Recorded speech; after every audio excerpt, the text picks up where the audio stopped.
बच्चों, आज अपन जानते हैं फैराडेज लॉ। जैसे मैंने इससे पहले वाले वीडियो में भी बताया था फैराडेज का first law and Faraday's second law. Faraday's first law अपन को ये क्या कहता है कि जैसे अपन amount of magnetic flux linked with the circuit change and EMF is induced in it. मतलब कि मैग्नेटिक फ्लक्स को आप अगर कंटिन्यूसली चेंज करते रहोगे किसी लिंक्ड कॉइल के सर्किट के अंदर, तो वहाँ पे एक इंड्यूस्ड ईएमएफ या करंट जो है उसके अंदर एक जनरेट हो जाता है। इसी फेनोमेना को यहाँ पे ईएमआई के टर्म्स में अपन इलेक्ट्रोमैग्नेटिक इंडक्शन के टर्म्स में अपन यहाँ पे जानते हैं। ठीक है, एक फैराडे का ये फर्स्ट लॉ था।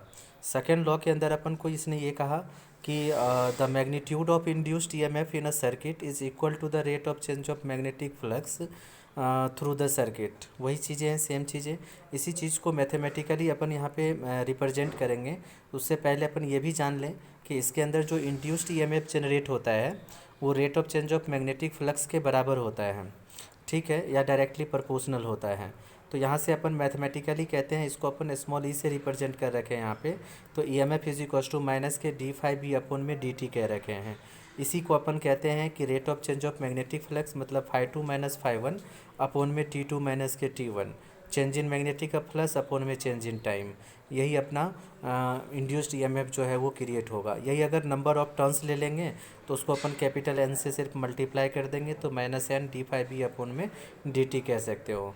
इसमें अपन कहते हैं कि जैसे induced EMF can be increased by increasing the number of turns.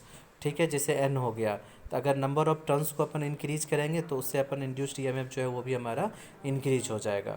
अब इसमें बच्चों देखो, आप लोगों को ये पूछा जाता है कि इंड्यूस्ड ईएमएफ एंड करंट के बारे में।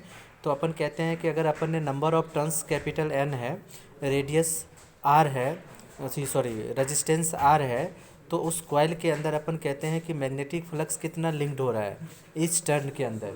ठीक है, तो अपन कहते हैं कि इसको डी फाई से रिप्रेजेंट करते हैं। तो शॉर्ट डायपोल के लिए एक short interval of time D T के लिए तो अपन इसको देखो, लैंग्वेज एक बार मैं पढ़ देता हूँ।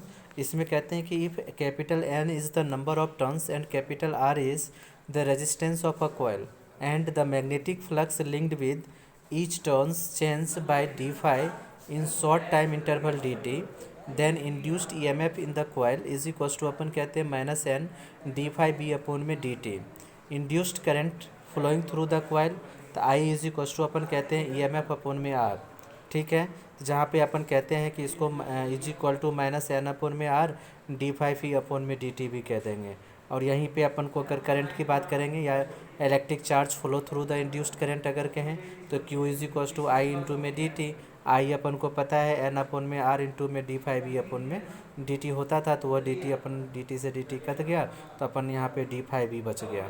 ठीक है, तो इसी तरह से अपन चार्ज को भी आप बता सकते हो इसके अंदर। ठीक है, जैसे आपको एक क्वेश्चन है यहाँ पे कि अब magnetic field of flux density 10 Tesla acts normally to the coil of 50 turns having 100 centimeter square area. Find EMF induced if the coil is removed from the magnetic field in 0.15 second। तो given में अपन को क्या क्या है, magnetic field आपको दे रखा है, number of turns आपको दे रखा है, कैपिटल ए दे रखा है, area of the cross section of the coil, D T आपको दिया हुआ है ना, 0.15 सेकेंड। अब कहते हैं अपन कि magnetic flux linked with the coil initially अपन phi two is equal to अपन क्या कहेंगे एन बी ए। ठीक है, तो यहाँ से अपन को एन पता है, बी पता है, ए पता है, तो यहाँ से फाई टू पता चल गया, फाई वन पता चल गया। अब कहते हैं कि but magnetic flux linked with the coil initially that is the when removed from the magnetic field, phi two अपना क्या हो जाएगा जीरो, तो ई एम एफ अपना क्या हो गया डी फाई बी अपोन में डी टी होता है, तो माइनस के phi two minus phi one upon में दिस जीरो माइनस फाइव, तो माइनस का आएगा, माइनस माइनस ये प्लस का अपन को इलेक्ट्रिक इंड्यूस्ड ईएमएफ मिल जाता है। ठीक है, तो ये चीज़ें अपन को बच्चों ध्यान में रखना है। इसी पे बेस्ड आपको एक और क्वेश्चन है, इसके अंदर अपन को कह रखा है कि a square loop of side 10 centimetre and resistance 0.5 ohm, ठीक है, is placed vertically in the east west plane. A uniform magnetic field of 0.1 Tesla is set up across the plate in north-east direction. The magnetic field is described decrease to zero in 0.7 second at steady rate, constant rate से, तो determine the magnitude of induced EMF and current during this time interval. तो इस time interval में जो induced EMF या current during जो होता है इसके अंदर, वो अपन को फाइंड आउट करना है। ठीक है, तो अपन को देखो पहले क्या करना है, क्वेश्चन के अंदर क्या क्या गिवन है वो देख लेना है। तो जैसे अपन को बी मैग्नेटिक फील्ड आपको दे रखा है 0.1 टेस्ला, क्रॉस सेक्शनल एरिया आपको दे रखा है। ठीक है, तो वो 100 सेंटीमीटर स्क्वायर था, तो उसको मीटर स्क्वायर में चेंज कर लेना है अपन को। थीटा 45 डिग्री दे ही रखा है। ठीक है, तो यहाँ से अपन इस तरीके से इसका बी की वैल्यू आपको फिर दे रखा है, सॉरी रजिस्टेंस आपको दे ही रखा है, आर 0.3 ओम था, 0.5 ओम है सॉरी। ठीक है, डी टी आपको दे ही रखा है। तो अपन phi one is equals to B A cos theta से अपन ये वैल्यू निकाल लेंगे। फिर फाई टू अपना जीरो ही हो जाएगा, final magnetic flux.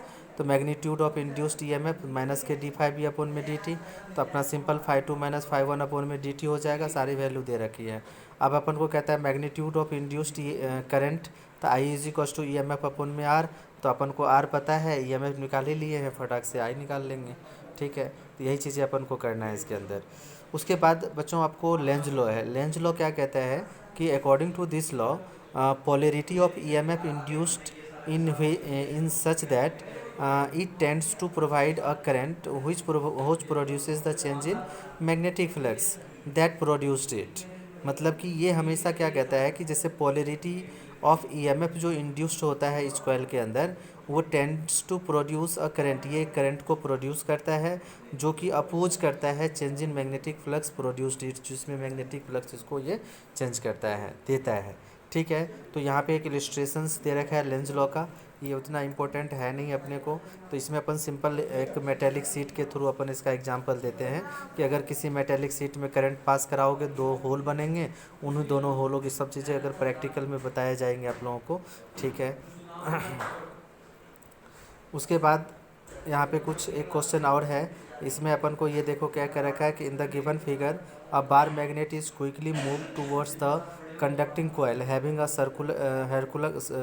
having a capacitor predict the polarity of plates A and B of the capacitor. A और बी का क्या चार्ज का पोलरिटी होगा ये बताना है।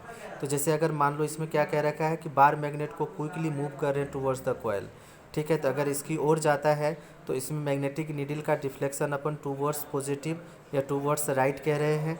ठीक है, तो करंट का डायरेक्शन कहाँ से कहाँ तक जाएगा, तो देखो अपन कहते हैं कि as the magnet moves towards the coil the flux linked with the coil increases, hence according to the Lenz law it will oppose the change. जो चेंज कर रहा है ये उसको अपोज करने का काम भी करता है। ठीक है, तो अपन कह सकते हो यहाँ पे here the north pole is approaching towards the magnet, so the induced current in the force of loop viewed from left side will flow in such a way that it will behave like a north pole। ठीक है, left वाला side, और south pole is developed in loop when the viewed from right hand side of the loop, right side में। ठीक है, तो कहते हैं the flow of induced current is clockwise, hence A acquires positive and B acquires negatively charged. ठीक है बच्चों, तो इसको ध्यान में रखना। और इसी पे बेस्ड एक और क्वेश्चन है, इसको भी आप लोग एक बार पढ़ के इसके आंसर्स को ध्यान में रखना है कि अपन को आई पे कितना होगा, ये चीज़ें इसके अंदर पास पॉइंट आउट करना है। ठीक है, जैसे इसमें अपन को कह रखा है कि करंट करेंगे straight wire passes inside a triangular coil as shown in the figure. The current in the wire is perpendicular to the paper inward. Find the direction of the induced current in the loop if the current in the wire is increased। ठीक है, तो ये अपन को इसमें अपन को answer दिया हुआ है, ये जीरो हो जाएगा। ठीक है, तो ये चीज़ें अपन को ध्यान में रखना है, आपको पढ़ लेना है। नेक्स्ट सेक्शन के अंदर हम मोशनल इलेक्ट्रोमोटिव फोर्स क्या होता है, उसके फैराडेज लॉ का क्या कंडीशन है, वहाँ पे उन चीज़ों को डिस्कस करेंगे।